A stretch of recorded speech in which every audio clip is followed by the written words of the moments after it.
Alrighty, this is my third time trying to do this. Just complications with size of file.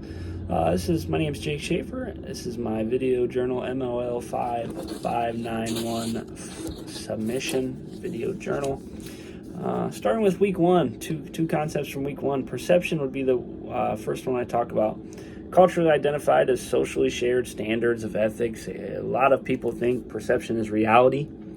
If this is truly the case, then there is no actual reality because people's perceptions are shared agreements, and this can also be where cultural sharing comes in. I always say there's three sides to a story: my side, your side, and the right side. So this kind of goes with perception. If people only think their perception's real, it's kind of a little unethical in my opinion. Perception's very kind of like the baseline of ethics, in my opinion, a little bit, but not really. The second one I wanted to go over is socials for this week. Week one is social scripts. Apparently between the ages of 6 and 7 is the only time we put our own stamp on things because we are strongly guided by socioeconomic factors, which are things like what you're born into, your relatives, where you're born. I kind of disagree with this a little bit, because the literature on social scripts suggests that we are not individuals and we're just versions of what we have experienced. And this can be true with some to most people, and to a baseline, a lot of people, if not all. But I also think we can be individuals. I always tell people, especially when I was working in juvenile detention center, don't let your environment shape you. That was a huge ordeal. And I think people cannot let their environment shape them. This ties along a lot with stuff later on, so this is a very important one. For week two, I'd like to talk about the morality pill. Well, what if science can make a morality pill? This was a very cool topic for the week. Ethics is a process of developing, into one, opposed from just being ethical.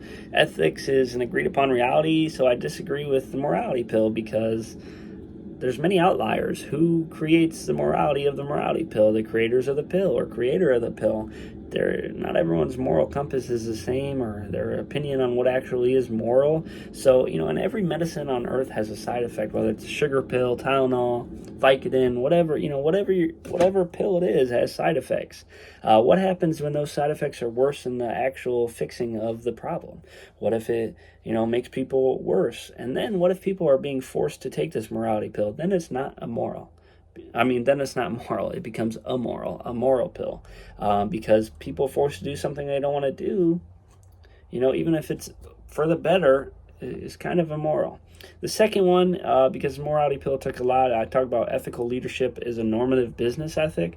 It is how a leader should act. The greater normative pressure on leaders, the greater the likelihood that pure behavior, because most people look outside of themselves for ethical guidance. I agree with this, but people with higher morals should be less deceptive to influences from organizations or organizational culture, but not all organizational cultures are the same. So there's like kind of a yin and yang and tightrope walk, kind of seems like.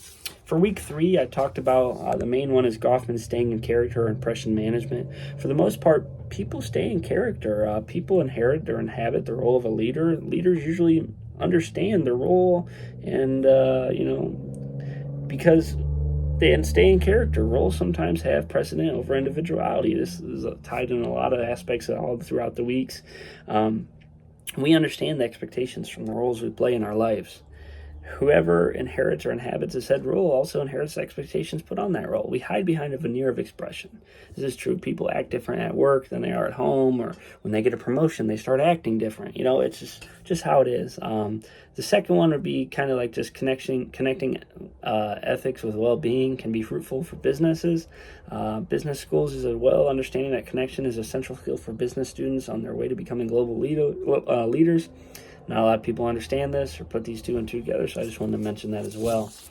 For week four, wordsmithing was a huge one. Especially in today, there's a lot of fake news, a lot of things out there. The cultural normatives that are created are very difficult to challenge as well. Managers and leaders giving half-truths with wordsmithing, whether intentional or unintentional. Main thought on this would be developing or the development of corporate culture and how language goes along with developing this. Relations are internal and external, different using wordsmithing with misinformation, disinformation, false narratives, whether it's consent or inform. The second one I went with, many people are unaware of their biases. We all have them. We all have biases. In my opinion, winners make or write history, not the losers. And history is not balanced and will possibly never be balanced ever. We have to think about what we are reading and who wrote it, because that is who controls the narrative. Have to think about how they can position arguments, which asks the question, what seems to be versus what is. This is kind of along with wordsmithing as well. So they use wordsmithing almost to, create their biases. For week 5, I wanted to talk about social norms and the possibility to re-socialize individuals to different social norms. I think this is already kind of happening through different generations. What was a social norm for a baby boomer is not the same for a Gen Z, or, so on and so forth. I think there are some baseline social norms that will be consistent, but a lot of the times what is correct right now, ethical, moral, won't be in 20 years. Mark, and this is an example in business would be millennials right now supporting a lot of businesses who are actually green or doing something for the environment. That wasn't concerning for baby boomers, but guess what? There's some pressure from millennials to the actual businesses to actually do this because they're incentivized with money and business. So social norms is huge. Another one would be social integration. Is it possible to re-socialize individuals? How do we get people to want a better future and getting people to do right thing because it's the right thing to do? Having ultimate corporate social responsibility and understanding why it's important, that's a huge thing. My opinion to this, ignorance is the key. Ignorance is not being dumb or whatever, it's just not knowing. And sometimes ignorance is bliss, but sometimes, ignorance is bad. You need to inform people. People need to be informed, because if they don't know, how are they supposed to do better?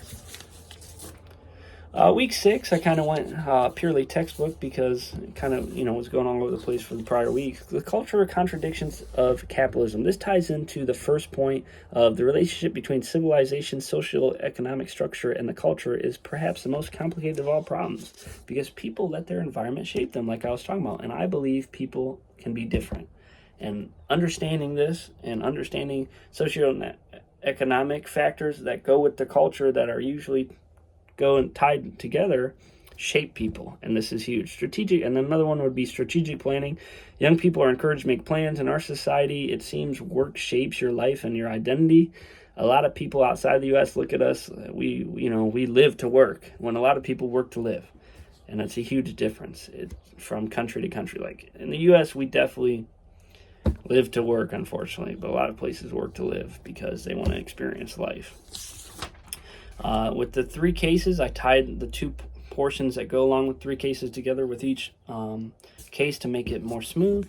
For the first one, crisis of moral identity. A quick summary. In the crisis of morality case, the author examines a situation where a manager faces a profound ethical dilemma. The challenge, their core identity and values. The scenario typically involves a situation where the manager must choose between actions that align with their personal moral compass and those that comply with professionalism and organizational expectations. Key aspects included in this would be personal integrity versus professional obligations. Manager must balance their sense of personal integrity with, the demands and norms of their professional life. Internal conflict is another one. A scenario like this can often lead to an internal conflict where the manager questions their own values and how much they're willing to, compromise for the sake of their career or organization. The second one is managers in the middle. This is a huge one. Managers in the middle case delves into the challenges faced by managers who are positioned between senior leadership and their subordinates. The manager often encounters conflicting demands that force them to make tough decisions. Key elements would be balancing act. The manager must balance the strategic,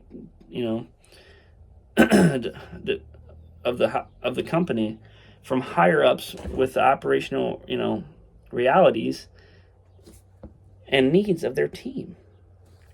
They become a mediator a lot of times. Mid-level managers are all putting on that mediator hat, and a lot of upper level and employees don't have to do that.